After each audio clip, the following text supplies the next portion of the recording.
لبیک لبیک لا شریک لک لبیک۔ عزیزان محترم، آج نیمہ شعبان 15 شعبان کی رات ہے اور چند بابرکت راتوں میں سے ایک رات ہے۔ چند راتیں جو کہ 27 رجب کی رات ہے، جس میں شب قدر کی راتیں ہیں، شب عرفہ ہے، ان میں سے یہ ایک رات 15 شعبان کی رات ہے۔ کیونکہ اکثر ہمارے ہاں بعض اوقات بہت زیادہ ہمیں علم نہیں ہوتا ان ایام کا، تو ہم اس کی اس طرح قدر نہیں کر پاتے کہ یہ اصل میں ہے کیا۔ بچے جو شب 15 شعبان کی رات کو شب برات یعنی شب پٹاخوں کی رات، یعنی پٹاخے پھاڑنے ہیں، ظاہر ہے پوری کوشش اس کی یہ ہوتی ہے کہ کس طرح سے پٹاخے جمع کیے جائیں اور پھاڑے جائیں۔ اس کی ظاہر ہے وہی ایک بچہ ہے، اس نے دیکھا بھی یہی ہے، اسے اب کیا پتہ۔ دوسری جو چیز ہمارے ہاں بہت زیادہ ہے، ہمارے برادران میں اہل سنت کے اندر بھی ہے، شب 15 کی رات یعنی شب قبرستان، یعنی قبرستان جانا ہے، مردوں کے فاتحہ پڑھنا ہے۔ خوب یہ ایک اچھا عمل ہے، یہ اس رات کو بھی کیا جائے، ہر جمعے کو، ہر شب جمعہ بھی کیا جا سکتا ہے اور ویسے بھی کرنا چاہیے۔ لیکن اس رات کی جو فضیلت ہے وہ ایک جو سب سے خاص فضیلت ہے، اور یہ فضیلت صرف اس وقت سے نہیں ہے کہ 250 سے 55 ہجری میں جب یہ ایک بہت مہم چیز واقعہ ہوئی۔ یہ رسول خدا حضرت محمد مصطفیٰ صلی اللہ علیہ وسلم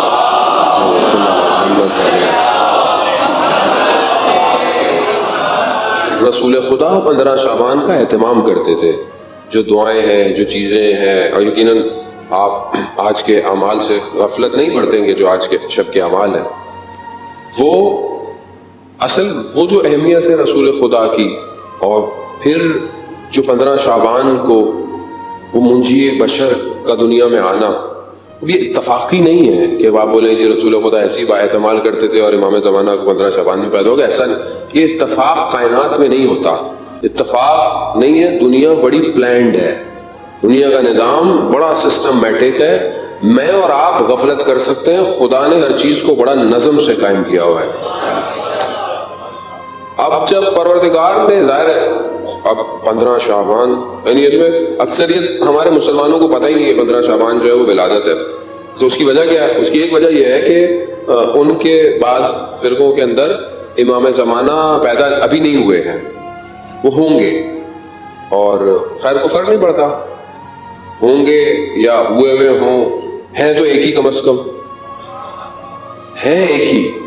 وہ یہ انکار نہیں کرتے کہ آنے والا مہدی نہیں ہے مہدی، اور ہے بھی رسول کی اولاد میں سے، یہ بھی مانتے ہیں۔ لیکن بہرحال ہمارے یہاں بہت زیادہ امامت اتنی مہم ہے، اوتھینٹک ہے، پھر دنیا روئے حجت خدا کے بغیر دنیا چل نہیں سکتی، تو اس لیے حجت خدا کا رہنا ضروری ہے، وہ ہونا چاہیے۔ ہے ایک ہی شخص ہے، وہ شخص اتنا مہم ہے کہ وہ جو اتنی محنت ہوئی ہے 1,24,000 پیغمبروں کی، وہ ساری محنت کہ دین کامل ہو گیا، رسول خدا کے آتے ہی دین کامل ہو گیا، یوم اکملت لکم دینکم، آج ہم نے تمہارے دین کو کامل کر دیا۔ اور کامل بھی کس سے ہوا؟ ولایت علی ابن ابی طالب سے کامل ہوا۔ اب یہ جب دین کامل ہو گیا، اس ولایت پہ کامل ہو گیا، اب ظاہر ہے اس ولایت کا سسٹم چلتا چلتا آئے گا، اور یہ سارے انبیاء، سارے ائمہ کا جو ایک خلاصہ ہے، وہ جو ایک ثمر ہے، وہ یہ آخری ہے۔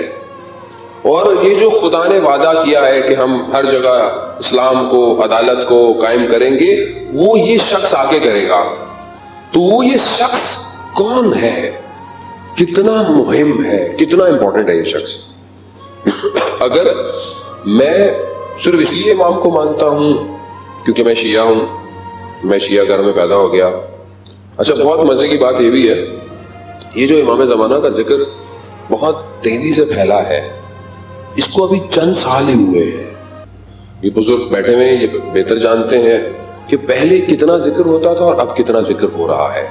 کم از کم میں نے اپنی زندگی میں خود اس کو مشاہدہ کیا ہے کہ کئی سال پہلے اور اب کچھ سالوں میں، خاص طور پہ پیچھے ہونے والے وہ 5-6-7 سالوں کے اندر امام کا ذکر بڑھ گیا ہے. کیوں بڑھ گیا ہے؟ اتفاقی ہے یا کوئی چاہ رہا ہے کہ اس کے ذکر کو بڑھایا جائے؟ کوئی چاہ رہا ہے. یعنی ایران کا ایک صدر یونائٹڈ نیشن کے اس میں جاتا ہے اور وہاں جا کر ایک دعا پڑھتا ہے. وہ دعا کہ انہوں نے بھی پہلی دفعہ سنی ہے. اب وہ جب اس کی ٹرانسلیشن کرتے ہیں تو انہیں سمجھ میں آتا ہے یہ کیا ہے. کیا دعا پڑھتا ہے؟ اللہم قل ولیک الفرج والعافیت والنصر. اب وہ ٹرانسلیشن کرتے ہیں تو یہ کہتے ہیں کہ یہ کس کی بات کر رہا ہے؟ یعنی اس سے پہلے دنیا میں یہ بات نہیں ہوئی تھی. یہ بات نہیں. دوسرے بولا کہ ہم اس کا انتظار کر رہے ہیں جس خدا نے بھیجا ہے, اللہ کا ولی ہے, اللہ نے اس کے ہاتھ میں نصرت دی ہے اور ہم اس کے ہاتھ میں شہادت کریں گے, ہم شہید ہوں گے. اب دعا بھی یہی ہے, اللہم یہ مستشہدین بین میں جو اللہ اس کے ہاتھ میں شہادت دے, اور یہ دعا کا حصہ ہے. جب میں گھبراؤں کہ اللہ مجھے, ہم تو ویسے گھبراتے ہیں شہادت, کتنا گھبراتے ہیں. سید الشہداء میں ساری زندگی روتے رہتے ہیں اور شہادت سے گھبراتے ہیں. میں آپ سے نہیں کہہ رہا, یہ مارس میں رہنے والے لوگوں سے کہہ رہا ہوں. آپ پریشان کیوں ہو رہے ہیں؟ مارس میں لوگ ہیں, ان سے کہہ رہا ہوں. اصل موت سے گھبراتے ہیں. موت ہمارے لیے فنا ہے, فنا نہیں ہے موت. موت انتقال ہے. زمین انتقال ہوتی ہے نا آپ کی, یہ پراپرٹی کو انتقال کروا دیں, کیا مر جاتی ہے, ختم ہو جاتی ہے؟ نہیں, ابھی اس کے نام پہ تھی, اب اس کے نام پہ انتقال کروا دیں اس کو, یعنی منتقل ہو جائے. موت منتقل ہے, فنا نہیں ہے. آج میں یہاں ہوں, کل میں کسی اور عالم میں جا رہا ہوں. جتنا اچھا یہ عالم میں اپنا بناؤں گا اتنا اچھا وہاں میرا گھر بنے گا. یہ نیچرل ہے بالکل.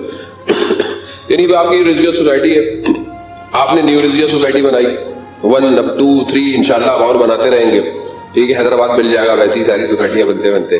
اب آپ بنائیں گے, بس آپ نے پلاٹ لیا, ٹھیک ہے, اب آپ نے وہاں پلاٹ لیا, آپ نے بولے جی ہم نے وہاں شفٹ ہونا ہے. کب شفٹ ہونا ہے؟ 5 سال میں شفٹ ہونا ہے. تو اب آپ کیا کریں گے؟ 5 سال کی پلاننگ کریں گے. زمین ہموار ہو, کھودائی ہو, پلر مضبوط ہو, پھر چھت ڈلے, ہلکے ہلکے ہلکے, جب تک آپ کے شفٹ ہونے, آپ نے اپنا ٹائم فریم بنایا ہے, جب تک آپ کا وہ گھر تیار ہے. اب جب آپ وہاں جائیں گے تو آپ بڑے آرام سے وہاں پر رہ سکتے ہیں. یہ زندگی جو ہمیں دی گئی ہے یہ اسی لیے ہے کہ یہاں سے ہم اس گھر کے لیے سامان بھیجتے رہے. پہلے تو پلاٹ خریدیں اس دنیا میں, پھر اس پلاٹ کے لیے چیزیں بھیجتے رہے. جب وہاں پہنچے تو کم از کم وہاں جگہ ہو, وہاں جا کر حیرت میں نہ کھڑے ہو کہ یہ میں کہاں آ گیا. یہی ہوگا عزیزان محترم. وہ جو بہلول جنت میں گھر بیچتا رہتا تھا, وہ گھر ایسے نہیں تھے کہ خواب خیال کے گھر تھے, واقعی وہ بنا کے بیٹھا ہوتا تھا. خوب ظاہر ہے اہل بیت کا ماننے والا تھا. اہل بیت سب کچھ اپنے ماننے والوں کو دے سکتے ہیں, ان کے پاس تو پتہ نہیں کیا کیا ہے. ہم تو گھبرا جاتے ہیں ذرا سا کبھی کبھی. ہمارے تو لوگوں کو ابھی تک یہ سمجھ میں نہیں آیا. جی زیارت پہ جو لوگ جاتے ہیں, خبر اچھی بات ہے, پوچھتے بھی ہیں, پوچھنا بھی چاہیے. یہی سمجھ میں نہیں آتا کہ مولانا صاحب یہ ہم زری سے مانگے یا کہاں سے مانگے, یعنی زری سے مانگے, اللہ سے مانگے, یہی سمجھ میں نہیں آ رہا. یعنی یہ کیوں پرابلم ہے؟ کیونکہ توحید صحیح نہیں ہے ہماری. جب توحید صحیح ہو جائے گی تو پھر سمجھ میں آئے گا کہ یہ سامنے زری کس کی ہے. ایک عارف, بہت بڑے عارف تھے, مشرق مقدس میں مولا امام رضا علیہ السلام کے حرم میں گئے.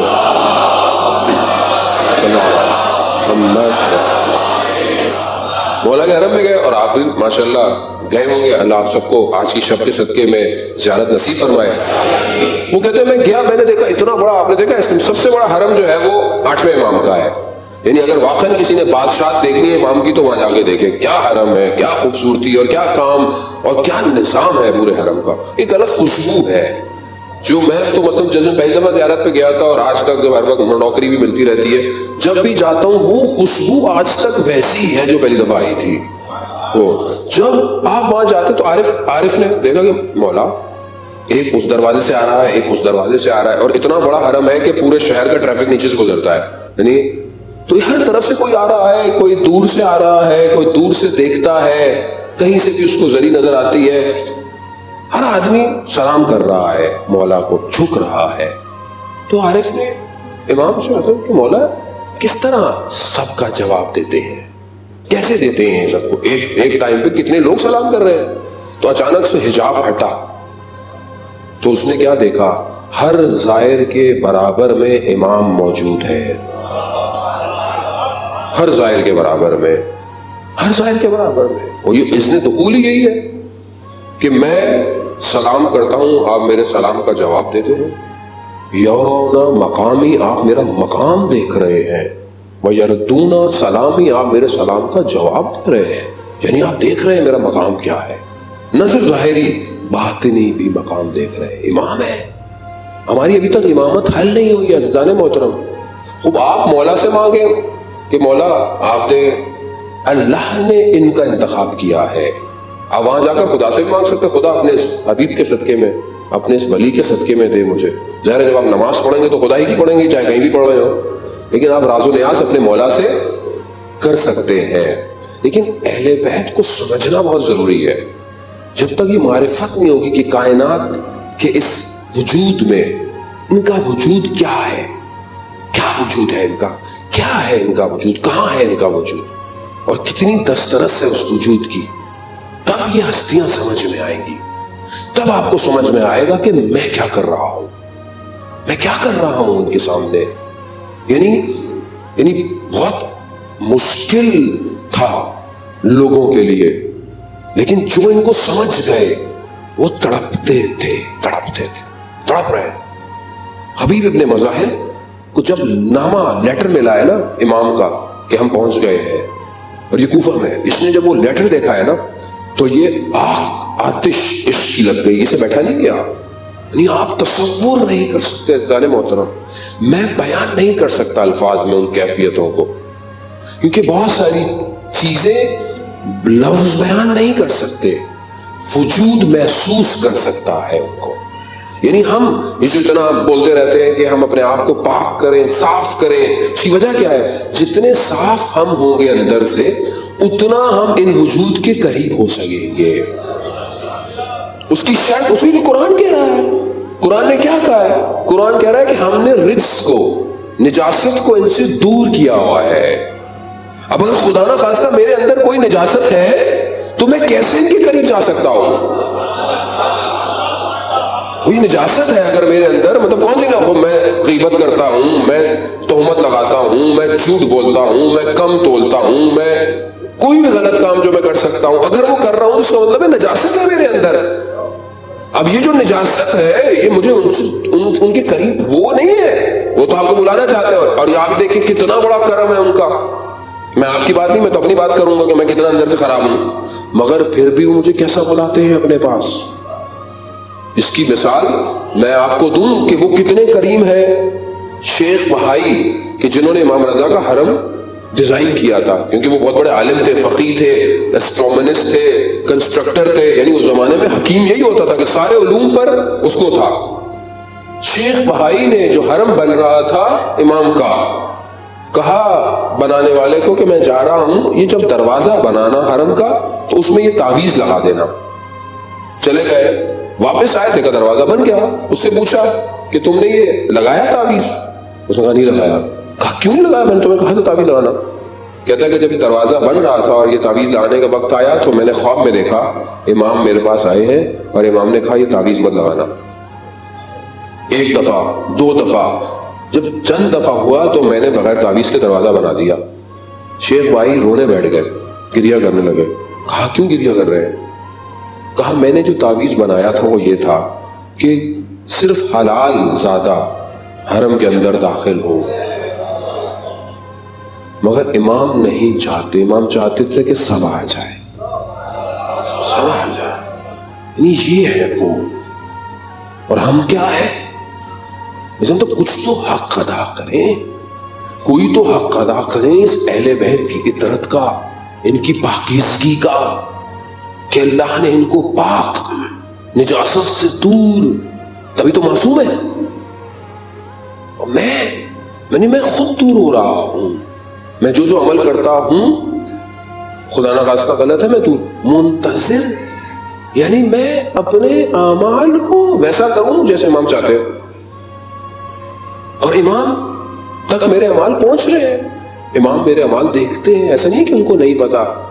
یہ تو آج کل میرے جیسا ایک چھوٹا سا آدمی, اگر میرا کوئی آفس ہے, میرا کمپنی ہے, یا بس آپ کی شاپ ہے, آپ کا امام بارگاہ بنایا ہوا ہے, تو آپ موبائل پہ ایک اپلیکیشن ڈاؤن لوڈ کر لیں.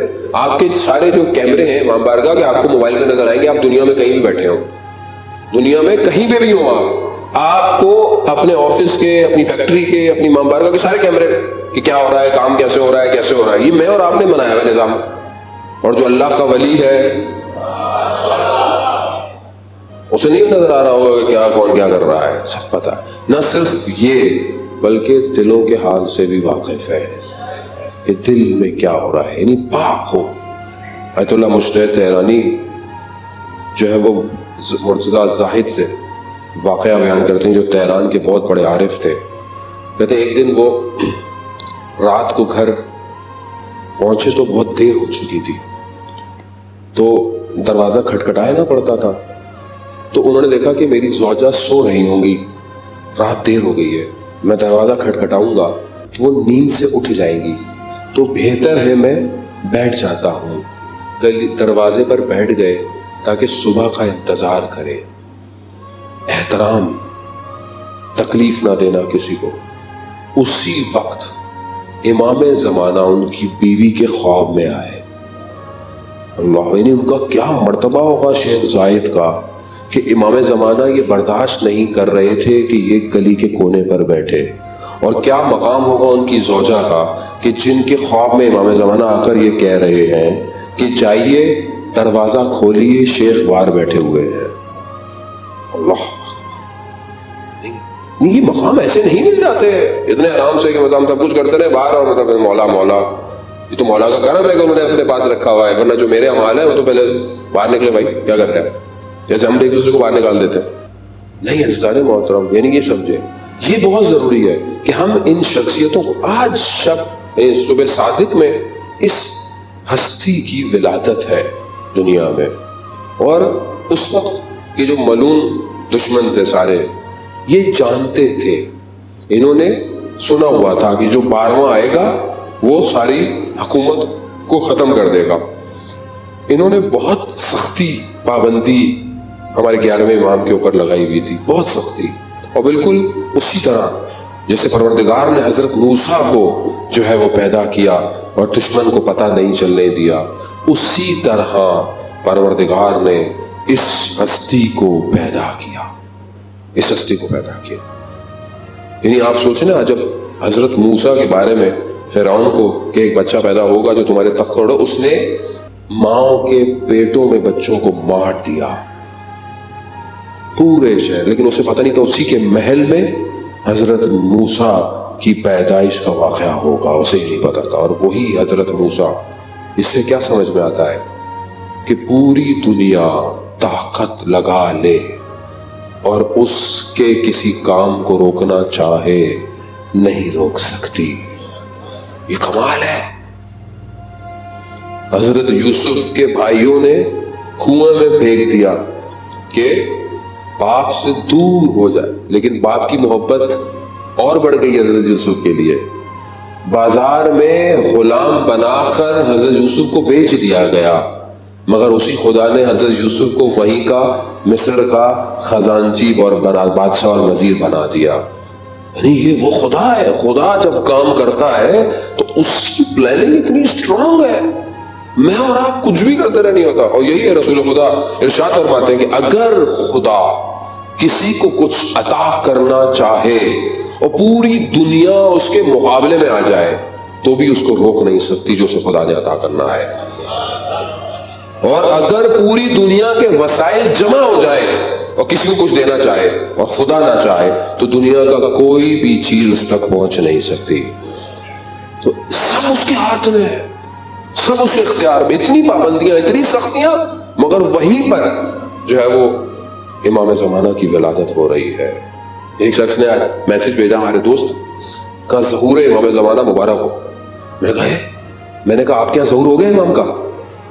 تو کہتے نہیں وہ, میں کہا نہیں اگر ظہور ہو گیا تو ہمیں بتا دیجئے بھائی, ہمیں شاید آواز نہیں آئی, آپ کیا آ گئی. ظہور کا مطلب بھائی امام ظاہر ہوں گے, ایسا ہم لوگ بڑا ٹائم ضائع کر دیتے ہیں ولادت میں، ظہور میں. ارے جس کا دل چاہے خوش ہو رہا ہے، اگر خوش ہو رہا ہے پوسٹر پہ ظہور لکھ کے تو خوش ہونے دیں آپ اس سے. کوئی ولادت لکھ رہا ہے تو ولادت. ان چیزوں میں اپنی انرجی کو ضائع مت کریں. اصل ہدف یہ ہے کہ جو انہوں نے کہا ہے اس پر عمل کریں، اس پہ انرجی ضائع کریں. ان پہ انرجی ضائع نہ کریں. یہ دشمن کے ٹوٹکے ہیں. یہ بھی میں آپ کو پہلے سے بتا رہا ہوں، ماہ رمضان میں اور ماہ رمضان سے پہلے آپ پروپیگنڈوں کے لیے منتظر رہیں. ٹوٹکے ماہ رمضان میں آئیں گے پوری قوم کو انگیج کرنے کے لیے. آپ کیا سمجھ رہے ہیں؟ آپ نے دشمن کو سمجھا گیا آج تک؟ دشمن کون ہے؟ دشمن سوتا ہے؟ دشمن نہیں سوتا. دشمن جاگ رہا ہے، مسلسل جاگ رہا ہے. قرآن کیا کہہ رہا ہے؟ شیطان تمہارا سخت ترین دشمن ہے. میں آپ قرآن پڑھتے ہیں؟ اگر پڑھتے ہیں تو، اور اگر نہیں پڑھتے ہیں تو ہم نے کبھی توجہ کیا جسے خدا کہہ رہا ہو کہ یہ تمہارا سخت ترین آشکار ترین دشمن شیطان ہے؟ کیا میں نے کبھی سوچا کہ شیطان میرا دشمن ہے؟ میں نے کبھی سوچا کہ شیطان ہے بھی کہ نہیں ہے؟ نہیں ہے. اصل میں نے آپ جب اپنے دشمن کو لائٹ لیں گے، ہلکا لیں گے، تو پھر کیا ہوگا؟ یہی ہوگا جو ہو رہا ہے. آپ کو یہ محسوس ہی نہیں ہونے دے گا کہ دشمن کر رہا ہے کہ آپ خود کر رہے ہیں. یہ بالکل ایسی ہے جیسے آپ کوئی پروڈکٹ خریدتے ہیں، ٹی وی کا کمرشل دیکھتے ہیں. آپ ٹی وی کے کمرشل میں کوئی چیز کا اشتہار آتا ہے، آپ کو وہ چیز ضرورت نہیں ہے، مگر جیسے ہی آپ شاپ پہ جاتے ہیں اور وہ چیز آپ کو سامنے نظر آتی ہے نا، تو آپ کی چھٹی حص میں، لاشعور میں اس اشتہار کا اثر ہوتا ہے اور آپ وہ چیز وہاں سے اٹھا لیتے ہیں. یہ ہے ایڈورٹائزنگ. وہ یہ کام کر رہا ہے. دشمن نے ایسا کام کیا ہے کہ ہمیں یہ محسوس نہیں ہونے دے رہا کہ وہ دشمن کر رہا ہے یا ہم خود کر رہے ہیں.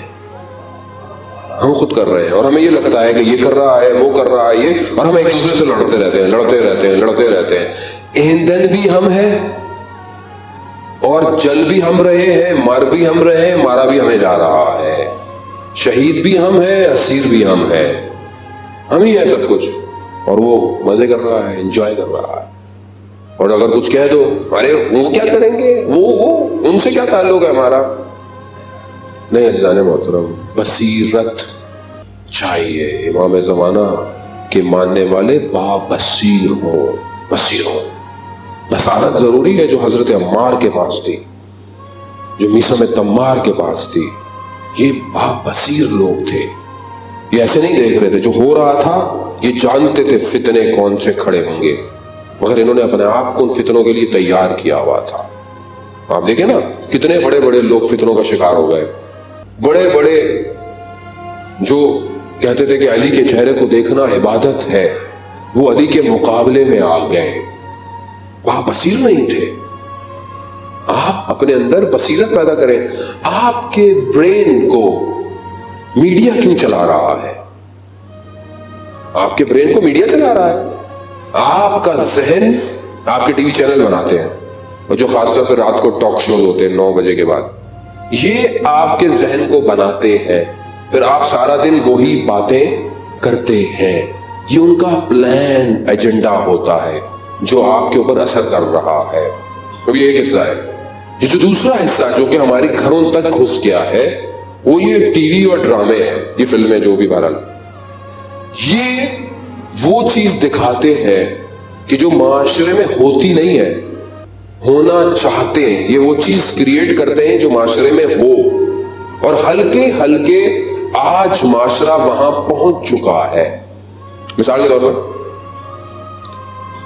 پہلے کی شادیوں میں اور آج کی شادیوں میں فرق. پہلے جوانوں کی خواہشات میں اور آج کے جوانوں کی خواہشات میں فرق. پہلے کی بیٹی کی شادی کی ڈیمانڈ میں اور آج کی شادی کی ڈیمانڈوں میں فرق. یہ کس نے پیدا کیا ہے؟ کون سا ڈرامہ ہے جو کسی غریب بستی میں شوٹ ہوتا ہو؟ کوئی ڈرامہ دکھائے مجھے آپ. سارے ڈرامے ایسے شوٹ ہوتے ہیں کروڑ پتی، ارب پتی. وہ جو انڈیا کے ڈرامے آتے تھے آج سے بہت سال، جو 500 قسطیں جس کی چلتی رہی، وہ کیا تھا؟ وہ کروڑ پتی، کروڑوں. ابھی میں کروڑ زندگی میں دیکھیں گے نہیں دیکھے کبھی زندگی اندر، لیکن ہر چیز کروڑوں سے کم آ ہی نہیں رہی ہے. وہ کیا کرتا ہے؟ لاشعور پہ ہٹ کرتا ہے. پھر یہ جوان زندگی میں شارٹ کٹ ڈھونڈتا ہے.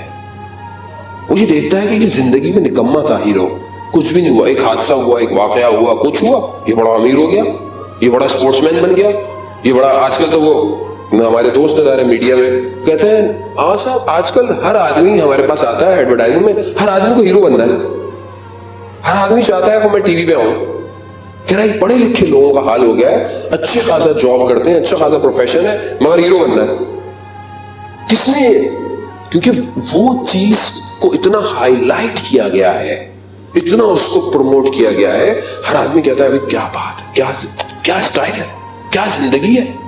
فلانے ایکٹر نے جو کیپ پہنی تھی میں نے وہی لینی ہے, فلانے نے ٹی شرٹ یوں پہنی تھی, کیوں ہے؟ اور خاص طور پہ جو سب سے بڑا خطرہ ہے, کیونکہ بہرحال موضوع امام زمانہ ہے اور ہمیں بہت زیادہ اپنی آنکھوں کو کھولنا ہے. آپ مت سمجھیں کہ دشمن سو رہا ہے. آج اگر اللہ نے یہ ہمیں توفیق دی ہے کہ ہم امام زمانہ کے لیے جمع ہو کے بات کر رہے ہیں, دوسری طرف دشمن بھی اسی امام کا انتظار کر رہا ہے. یاد رکھیے گا اس نے کیا کیا ہے, اس نے کردار بنائے ہیں, کریکٹر. اس نے جو کریکٹر ڈیزائن کیے ہیں وہ کریکٹر آج ہمارے بچوں کے رول ماڈل ہیں. وہ کریکٹر کون سے کریکٹر ہے؟ یعنی آپ بچے سے پوچھیں آپ کو کیا اچھا لگتا ہے کپڑے, وہ بولے گا اسپائڈر مین, بیٹ مین, کیپٹن امریکہ, آئرن مین. یہ کریکٹر اس کو چاہیے, کپڑا بھی ویسا چاہیے, بیگ بھی ویسا چاہیے, بکس بھی ویسی چاہیے. انہوں نے کیا کیا؟ انہوں نے پہلے تو کامکس بنایا. 1935 میں پہلا کامکس بنا ہے. یہ جو ہم لوگ بھی بزرگ بیٹھے ہوئے ہیں, پہلے جنگ اخبار جو آتا تھا اس میں اوپر 3-4 لائنیں ٹارزن کی سٹوری آتی تھی, وہ یوں یوں بن کے خوابوں, پھر ایک وہ 3 ختم ہو گئی, کل پھر جنگ اخبار لے, جسے کامکس کہتے ہیں. یہ 1935 میں پہلا کامکس بنا جو سپر مین کا تھا. اس کے بعد دوسری کمپنیاں آئیں جنہوں نے یہ ڈیزائن کیے. آج ان کے پاس آپ کی سوچ ہے جو انہوں نے کریکٹر ڈیزائن کیے ہوئے. آپ لیگو اٹھائیں, لیگو جو گیم ہے, اتنی موٹی کتاب میں نے برٹش لائبریری سے لی ہے, اتنی موٹی. اس میں ہر کریکٹر کی خصوصیات لکھی ہوئی ہیں جو انہوں نے ڈیزائن کیا. یہ میرے اور آپ کے بچوں کے رول ماڈل ہے, ہیرو. کیا ہے انہوں نے نام کیا رکھا ہے؟ Guardians of galaxies. گارڈین کس کو کہتے ہیں؟ سرپرست. گلیکسی ایک ہے, گلیکسیز یعنی پورا جو نظام ہے, یعنی ان سب کا سرپرست کون ہے؟ یہ ہے. یہ آپ کا بچہ ہر وقت دیکھ رہا ہے. جب آپ کل اس سے بولیں گے نا امام زمانہ, وہ امام زمانہ کون ہے؟ امام زمانہ بولے گا وہ تو تھور ہے جو خدا ہے, جو اوپر سے آتا ہے, دشمن. اور پھر میں جب کوئی بات کہتا ہوں تو بری لگتی ہے اسلام محترم, میں خود بھی شامل ہوں. 2 مہینے 8 دن, 2 مہینے 8 دن ہر سال. کتنی عمر ہو گئی ہے میری تو 40 سے اوپر ہے. کم از کم میں نے جب ہوش سنبھالا ہوگا تو 14-15 کے بعد, 20 کے بعد مجلسیں سن رہا ہوں.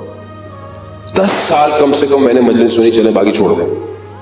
10 سال, ہر سال 2 مہینے 8 دن, چلے 2 مہینے 60 نہیں سنی, ہر سال 10 مجلسیں سنی.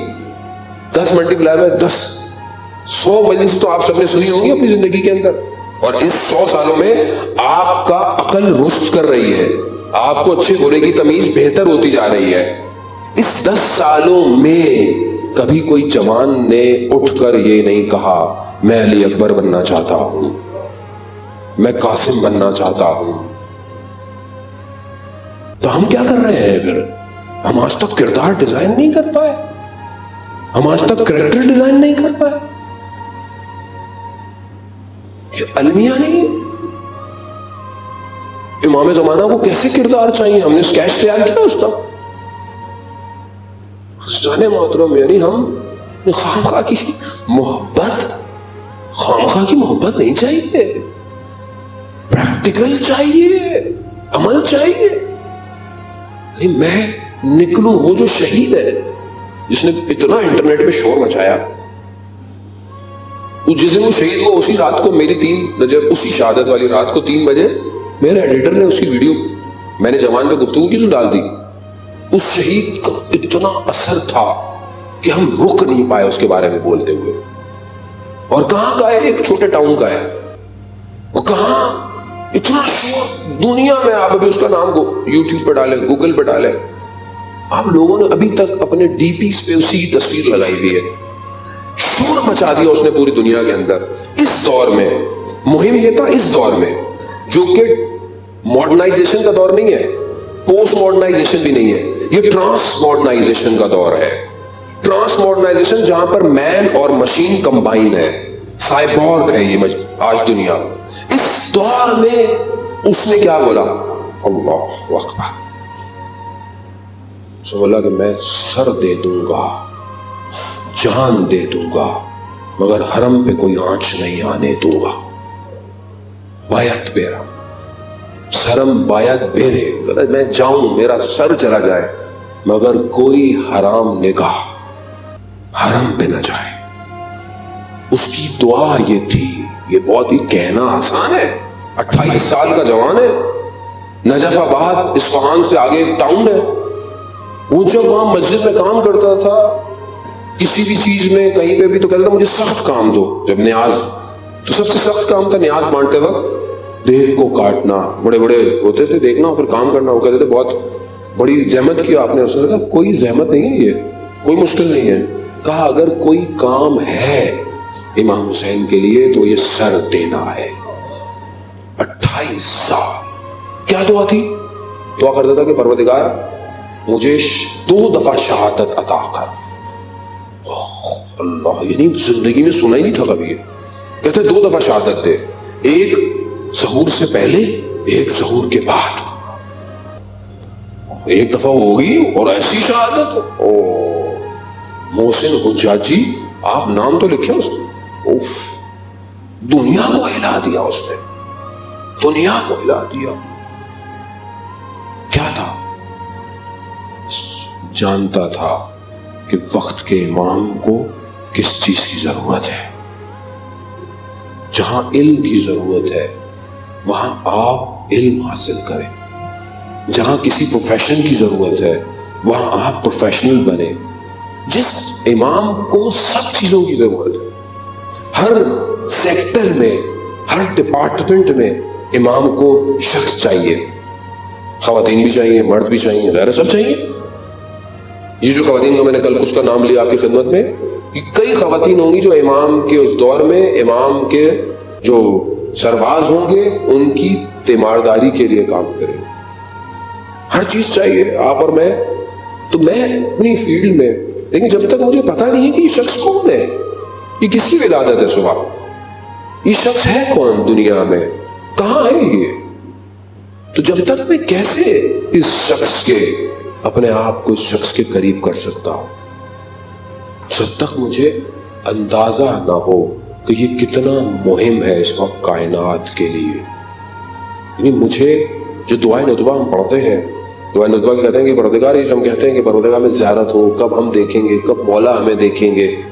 اور مطلب آپ امام آ جائیں انشاءاللہ, جلد سے جلد آ جائیں. امام آ گئے تو آپ کیا کریں گے؟ امام کو دیکھ کے گھر چلے جائیں گے. بلا میں تو مولا زیارت کرا دیں, زیارت وہ زیارت ہو گئی. میں تو امام آئے, امام نے زیارت ہے, تو آپ کیا کہیں گے؟ مولا بہت شکریہ, گھر چلے جائیں. گھر چلے جائیں گے, کیا کریں گے؟ اگلا سٹیپ کیا ہے؟ سوچا میں نے کہ میں کیا کروں گا. میں تو اپنے آپ سے بہت دفعہ بات کی کہ میں کیا کروں گا. تو میں نے کہا مولا آئیں گے. میں مولا سے, مولا میں کیا کر سکتے ہو؟ میں کہا مولا میں تو بہت اچھی مجلس پڑھ رہا ہوں آج کل. تو مولا کہیں گے مجلس تو میں پڑھوں گا, تم کیا کرو گے؟ اب میں کیا کہوں گا؟ میں کیا کہوں گا مولا سے؟ مولا مجھے کچھ نہیں آتا. تو میں نے اسی ایک بات کی وجہ سے کئی اور صلاحیتوں کو اجاگر کیا اپنے اندر کہ اگر میرے مولا نے مجھے یہ کام دیا تو میں یہ مولا کو بولوں گا نہیں مولا میں نے تو پریکٹس نہیں کی اس کی, یہ کام دیا. تو جتنا مشکل کام مجھے لگتا ہے میں اپنے اندر پیدا کر رہا ہوں. عزیزان محترم, مذاق نہیں ہے یہ. یا پاکستان کی حکومت نہیں تشکیل ہو رہی کہ 8ویں مہینے میں وزارتیں چینج ہو گئی. یہ امام زمانہ کی حکومت ہے کہ جہاں وزارتیں چینج نہیں ہوگی, جہاں حکومتیں بنے گی. یہ مذاق نہیں ہے، یہ الہی نظام ہے، یہ حقیقت ہے۔ قرآن کہہ رہا ہے کہ ہم اپنے وارثین کو یہ ساری چیزیں عطا کریں گے۔ یا تو آپ انکار کر دیں، یا تو آپ سرے سے انکار کر دیں کہ بھائی ہم کسی امام کو نہیں مانتے، نعوذ باللہ، اور اگر مانتے بھی ہیں تو کوئی حکومت نہیں۔ جیسے ہمارے اچھے خاصے لوگ طبقہ ہمارے کہتا بھائی کیا یہ مولانا لوگوں کو کام پہ لگا رہے ہیں، یہ کرو وہ کرو۔ بھائی امام آئیں گے خود کر لیں گے، تو تم کیا کر رہے ہو؟ چنے کھانے کے لیے، نیازیں کھانے کے لیے پیدا ہوئے ہو؟ خالی کس لیے پیدا ہوئے بھائی؟ تمہیں کیا پیدا کیا ہے؟ اگر کچھ نہیں کر سکتے تو کم سے کم چپ کر کے بیٹھ تو سکتے ہو نا، تو چپ کر کے بیٹھے رہو جو کام کر رہا ہے، کیونکہ یہ وہ دور ہے کہ عزیزان محترم آپ آسان نہ سمجھیں۔ میں بولنا نہیں چاہ رہا بہت ساری باتیں، ایک تو ایڈٹ بہت تیزی سے ہوتا ہے معاملہ، کیونکہ بہت سے لوگوں کو پھر راتوں کو نیندیں نہیں آئیں گی۔ کام یہ کائنات کا ہے، یاد رکھیے گا، یہ چھوٹا موٹا کام نہیں ہے، یہ بہت بڑا کام ہے۔ یہ جو آپ بیٹھے ہوئے ایک امام کی گفتگو سن رہے ہیں، یہ شاعر بیٹھے ہوئے یہاں پر یہ کلام پڑھتے ہیں، کتنے شاعر ایسے ہیں کہ جب کوئی وہ کلام لکھے امام زمانہ پر تو سارے شعر امام زمانہ پر ہوں۔ کتنے شاعر، وہ تھوڑے سے لوگ ہیں ایسے، وہ ایک ادھر ہوتا ہے ایک ادھر ہوتا ہے ادھر ہوتا ہے۔ تو یہاں پر یہ ایک پروگرام کر لینا 5 دن تک امام زمانہ کے لیے لوگ آئے اور گفتگو سننے آئے، یہ آسان نہیں ہے۔ یہ نہ میرا کمال ہے نہ یہ آپ کا ہے، وہ خود چاہ رہا ہے کہ تم لوگ جمع ہو۔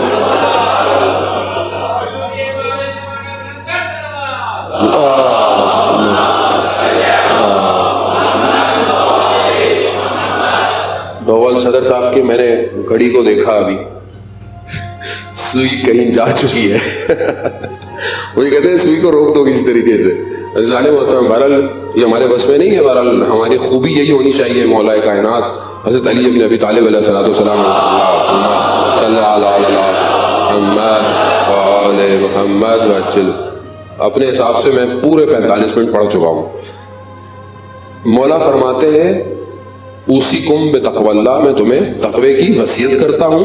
نظم امرکم، اپنے امور کو، اپنے کاموں کو نظم دو، یعنی منظم کرو۔ یہ جو میں جوانوں کو کہہ رہا ہوں، جو آپ ماشاءاللہ اچھی خاصا طبقہ جوانوں کا ہے، کہ یہ جو آپ کی زندگی ہے نا، اس کو نظم دیں، یعنی اس کی پلاننگ کریں، اس کا ٹائم ٹیبل بنائیں۔ یعنی آپ ایک امام کے ماننے والے ہیں، آپ کی زندگی میں روٹین ہونا چاہیے۔ یعنی ایسے نہیں کسی نے فون کر دیا اچھا ٹھیک ہے آ رہا ہوں، نہیں، کیوں؟ آپ کو پتا ہو کہ میں نے ہفتے میں فلانے دن دوستوں سے ملنا ہے، فلانے دن بیٹھنا ہے، باقی میرا ٹائم ٹیبل ہو۔ صبح اتنے بجے اٹھنا ہے، یقیناً نماز کے لیے اٹھتے ہیں، یقیناً اسکول جانا ہے، یونیورسٹی جانا ہے۔ آپ اپنے کاموں میں ایکسٹرا ایکٹیویٹیز، ایکسٹرا علم، چاہے آپ کا اپنا جو بھی سبجیکٹ ہے اس کے لیے بھی ایکسٹرا آپ سیکھ سکتے ہیں۔ آپ فزکس ہے، میتھس ہے، کیمسٹری ہے، کمپیوٹر ہے، اکنامکس ہے، جو بھی سبجیکٹ ہے آپ کا، اس سبجیکٹ میں آپ جو اسکول میں پڑھتے ہیں، یونیورسٹی میں پڑھتے ہیں، یا جو کام کرتے ہیں، دیکھیں ترقی کون کرتا ہے؟ کون اسٹوڈنٹ کلاس میں سب سے اچھا ہوتا ہے؟ وہ جو سبق پہلے پڑھ کے آتا ہے، اور وہ جو ریفرنس کتابیں زیادہ پڑھ کے آتا ہے، وہ جب کلاس میں آتا ہے اسے مزہ آتا ہے، کلاس میں ٹیچر کو بھی پڑھانے میں مزہ آتا ہے اسے۔ کیوں؟ کیونکہ جب وہ بات کرتا ہے اسے پتا ہوتا ہے یہ کیا باتیں کر رہا ہے۔ اسی طرح اپنی جاب پہ کون ترقی کرتا ہے؟ کہ جو اپنی جاب کو ایکسٹرا پڑھ کر آتا ہے، اسے پتا ہے اس فیلڈ میں کیا کام ہو رہا ہے، اس فیلڈ میں نئی پروڈکٹ کون سی لانچ ہو رہی ہے، اس فیلڈ میں نیا کیا چیز آ رہی ہے، اسے پتا ہوتا ہے، وہ کامیاب ہے۔ اتنا ہمارے پاس ٹائم ہوتا ہے کہ ہم یہ نہیں کر سکتے۔ کتنی دیر ہم واٹس ایپ پہ چیزوں پہ ادھر ادھر بھاگتے رہتے ہیں، انہی میں سے اپنا ٹائم نکال لیں۔ اسی فیس بک، یوٹیوب پر ہم بہت ساری چیزیں ہمارے کام کی بھی ہے، آپ پڑھ سکتے ہیں دنیا میں کیا ہو رہا ہے، سائنس کیا کر رہی ہے، اسکائی میں کیا ہو رہا ہے۔ یعنی آپ دیکھیں نا کہ ہم تو اتنی چھوٹی، مجھے بعض اوقات بڑی عجیب سی وہ کیفیت ہوتی ہے کہ ہم اتنی چھوٹی چھوٹی باتوں میں اپنا ٹائم ضائع کرتے ہیں۔ آپ یقین کریں، میں بات نہیں کرتا، میں تو کیوں، میں اپنے آپ کو میں سنتا بھی نہیں ہوں، کیونکہ میرا ذہن، میں نہیں چاہتا کہ اس میں کوئی خامخواہ کی چیز بھی انٹر ہو کہ میرے تخیلات کو خراب کرے۔ میرا بیٹا مجھے اس دن کہنے لگا کہ مجھے وہ ٹکٹ چاہیے۔ میں نے کہا کون سا؟ کہتا ہے فلانے فیسٹیول میں وہ ٹکٹ دیا گیا ہے کہ جو 40 سال بعد کا ٹکٹ ہے، اور وہ 40 سال بعد ایک اسپیس اسٹیشن کا ٹکٹ ہے جو دیا گیا ہے، یہ وہاں کا ٹکٹ ہے۔ جب آپ یہاں سے ٹکٹ لیتے ہیں نا، جہاز پہ جانا ہے، آپ ٹکٹ لیتے ہیں، ٹرین میں بیٹھتے ہیں، ایک ٹکٹ دیا گیا ہے جو 40 سال بعد اسپیس اسٹیشن کا ٹکٹ ہے. اس نے مجھے بولا مجھے وہ ٹکٹ چاہیے. اس ٹکٹ کے لیے وہ محنت کر رہا ہے کیونکہ اس ٹکٹ کو لینے کے لیے کچھ ایکسٹرا ہو تو وہ ٹکٹ ملے گا. یعنی 40 سال بعد کا سوچ رہا ہے کہ مجھے اسپیس اسٹیشن میں جانا ہے. 40 سال بعد. ابھی میرا بیٹا یہاں پاکستان میں ہوتا ہے مطلب کیا چیز نہیں کر رہا بیٹا, 4 گھنٹے کا نہیں پتا 40 سال کی بات کر رہا ہے. لیکن نہیں, اسے اگلے وقت کے لیے بنایا گیا. یہ امام علی نے کہا ہے تمہاری اولادیں تمہارے زمانے کی نہیں ہے, تمہاری اولادیں الگ دور کے لیے ہے. تو میں کیا کر رہا ہوں وہ بہت مہم ہے. وہ سمجھے بہرحال پروردگار امام زمانہ کی ظہور میں تاجیل عطا فرما, ہمیں ان کے ناصروں ان کے مددگاروں میں شمار فرما. جو پریشان حال ہے ان کی پریشانیوں کو دور فرما. جو بے روزگار ہیں رزق حلال عطا فرما. جو برسر روزگار ہیں رزق میں ترقی اور کشادگی عطا فرما. بہت سارے لوگ بیمار ہیں, کینسر کے مریض ہیں اور بہت سارے مرض میں مبتلا ہیں. پروردگار جلد سے جلد انہیں شفائے کاملہ اور عاجلہ عطا فرما. جہاں جہاں بھی مسلمان اپنی کامیابی کی جنگیں لڑ رہے ہیں پروردگار انہیں جلد سے جلد کامیابی عطا فرما. جو بھی اسیر ہیں, بے گناہ اسیر ہیں, دنیا میں اسیر ہیں, شیخ سکی پروردگار جلد سے جلد کوفہ اور شام کے اسیروں کے صدقے میں انہیں رہائی عطا فرما. پروردگار جو بھی حاضرین ہیں یہاں بیٹھے ہیں, آج کی شب بہت بابرکت رات ہے. آج کی شب میں تقدیریں مقدر طے ہوتے ہیں. پروردگار آج کی شب میں ہمارے مقدر میں ظہور امام زمانہ کو نصیب فرما. پروردگار آج کی شب کے صدقے میں ہم سب کو حج عمرہ اور زیارات کی توفیق عطا فرما. آج کی شب کے صدقے میں ہمارے تمام مرحومین کی مغفرت فرما, ان کی قبروں میں نور عطا فرما. پروردگار ہمیں روز قیامت میں رسول خدا کی شفاعت نصیب فرما. اللہم ارزقنا زیارت الحسین فی الدنیا و شفاعتہ فی الآخرہ.